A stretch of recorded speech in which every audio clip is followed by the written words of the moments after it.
So for this example, we have a person standing between two speakers playing a tone in phase. That means both speakers emit sound, say coming out on a crest, and the frequency of that sound is 172 hertz. Part A, what's the wavelength of the sound? Well, we know V equals F lambda. That means lambda is V over F. F, we know it's 172 hertz. V is not given, so we'll assume the speed of sound in air at 20 degrees, as your textbook says, is 344 meters per second. So lambda is 344 meters per second divided by 172 hertz gives us a wavelength of sound of 2 meters. Okay, part A is done. Part B, what's the path difference of the sound where you're standing? So this makes us try and remember our path difference. Let's label the speakers 1 and 2. D1 is our distance between our person and speaker 1. D2 is our distance between our person and speaker 2. And delta D, the path difference, is the difference between those two values. D2, or delta D, is D2 minus D1. From our picture, we see that D1 is 4 meters. D2 is not given, but I think we can figure it out. The distance between the two speakers is 12 meters. The person to speaker 1 is 4 meters, so D2 must be 12 minus 4.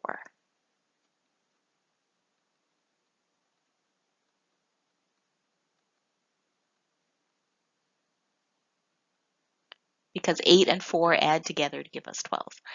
Okay, let's go ahead and use those values to calculate delta D.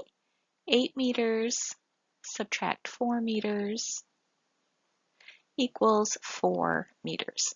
There's our path difference done. Do we hear loud sound or quiet sound? So what we have to do here is sort out, is this constructive interference or is this destructive interference? Why don't we write down our conditions first? To get loud sound, we have to have constructive interference. To get quiet sound, we have to have destructive interference. When our sources are in phase, as our sources are, our condition for constructive interference is delta D equals n times lambda, where n is 0, 1, 2, dot, dot, dot. For destructive, delta D is n lambda over 2, where n is equal to 1, 3, 5, dot, dot, dot. Okay, so what we have to do is figure out what's delta D over lambda. Is it equal to n or is it equal to n over 2? So let's find delta D over lambda. Delta D over lambda in our problem is 4 meters over 2 meters equals 2. It's a whole number. So delta D over lambda is equal to 2. We could rearrange that to write delta D equals 2 times lambda. That fits the condition of constructive interference, which means our person hears loud sound. Okay, part D, what would happen if the sound sources were out of phase? If our sound sources were out of phase, then our conditions for constructive and destructive switch. So for constructive or loud, we'd have delta D equals n lambda over 2. For destructive, we'd have delta D equals n lambda. We know delta D is n times lambda, so we would get quiet sound. So that's part D. Okay, so if the sources were out of phase, our conditions for constructive and destructive switch. So instead of hearing loud sound, we would hear quiet sound. Okay, now here's an example that's a little more challenging. We have two loudspeakers separated by 6 meters. Let's call them speaker 2 and speaker 1. Let's put in that they're 6 meters apart. The speakers emit sound out of phase. So let's write down what we know about sound sources that are out of phase. We know that for out of phase sound sources, we get constructive interference or loud sound whenever delta D is equal to n lambda over 2, where n is an odd integer. And we get destructive interference or quiet sound when delta D is equal to n lambda, where n is 0 or a positive integer. And as a reminder, delta D means our path difference, which is D2 minus D1. Doesn't matter which is bigger, so we always take the absolute value. Okay, a person stands 2 meters from one of the speakers as shown. 2 meters goes here. The speakers emit varying frequencies between 200 and 300 hertz, so that's a range of frequencies that we might hear. 200 hertz, less than F, less than 300 hertz. So those are the only allowable frequencies. For which frequencies is the observed sound loud, and for which frequencies is the observed sound quiet? Use V equals 344 meters per second. Okay, first thing we might notice is that our conditions for constructive and destructive interference have wavelength in them, but we're given frequencies. That means at some point we're going to want to use a relationship between frequency and wavelength. So let's write down that V equals F lambda, which means that lambda equals V over F. Okay, got all of our information now. So let's start with finding the frequencies for which we get loud sound. So loud sound is constructive interference. Let's write down our condition. Delta D equals n times lambda over 2, where n is 1, 3, 5, and so on. Okay, next bit we have to sort out. What is delta D?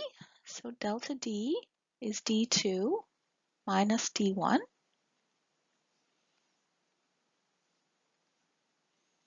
Let's get D2 and D1 on our picture. D1 is the distance between our person and speaker 1, that's 2 meters. D2 is the distance between our person and speaker 2. So from here to here is D2. So this distance is going to be 6 meters plus 2 meters, or 8 meters.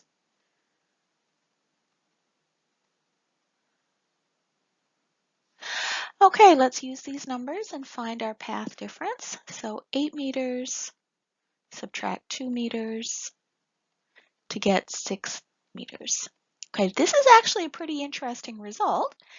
It turns out, no matter where our person stands, our delta D will always be 6 meters.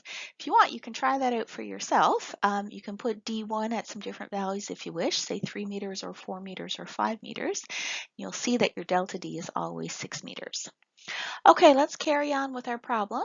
Delta D equals n lambda over 2, but lambda is V over F.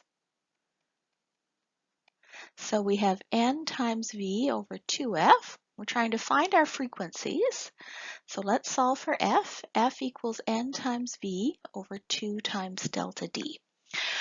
So that's n times V, 344 meters per second, divided by 2. Notice that we don't know what to put in for n yet. Times 6 meters gives us n times 28.67 seconds to the minus 1. Okay, next thing we have to sort out is what do we put in for n. We know that n's allowed to be 1, 3, and 5, and the other thing we know is that f has to be between 200 and 300. You might be able to guess which values of n are acceptable. If you can't guess, that's okay. We can just use some trial and error. Let's try our different values for n. If n equals 1, then our first frequency is 1 times 28.67 equals 28.67 hertz.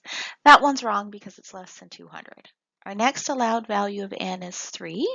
So then f is 3 times 28.67, which gives us 86.0 hertz. Still less than 200, so that one is not a winner. Next one is n equals 5. That gives us a frequency equal to 143 hertz. That one's still too small. N equals 7 gives us F equals 201 hertz. That one's big enough. N equals 9 is our next one. That gives us F equals 258 hertz. I have a feeling this is going to be our last one. That one's okay. N equals 11 is our next number. That gives us F equals 315 hertz. That one's too big, so that one is wrong. So our acceptable values of frequency that will give us loud sound or constructive interference are 201 hertz or 258 hertz. Let's move through the second part of the problem more quickly, which asks which frequencies gives quiet sound. We'll do this approach just a tiny bit different than we did the constructive sound. So for destructive interference, that's what gives us quiet sound.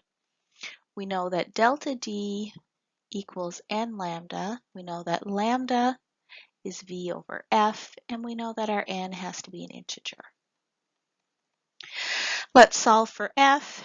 F equals n times V over delta D. We know that V is 344 meters per second. We don't know what to put in for n just yet. Delta D was 6 meters. We found that on the previous slide. So n is equal to, or F is n times 344 over 6, which is 57.3. Now, you can go through the process of trial and error, or you can get an approximate value for your n. So how do you know which n values to try? Well, we know that our lowest frequency is F equals 200 hertz. If F were equal to 200, then n would be F over 57.3, would be 3.49. So that means our first n value to try has to be a little bigger than 3.49, and it has to be an integer, so it's going to have to be 4. For our highest frequency, F equals 300 hertz, so n is equal to F over 57.3. That would give us an answer of 5.24. Okay, that n is too big, so we'd have to use n equals 5. So n equals 4 and n equals 5 will be the only n values that give us a frequency in the range that we're allowed to have. So let's use n equals 4. That will give us a frequency equals 4 times 57.3 equals 229 hertz. Let's use n equals 5, and that gives us a frequency of 5 times 57.3 gives us 287 hertz. You can use whichever approach you like better. You can sort out your n's first and use those in your calculation, or you can go ahead and use trial and error. Both are fine. I'm going to leave this last problem for you to do as a homework problem. I won't make a video, but I will go ahead and post the solutions if you want to check your answers.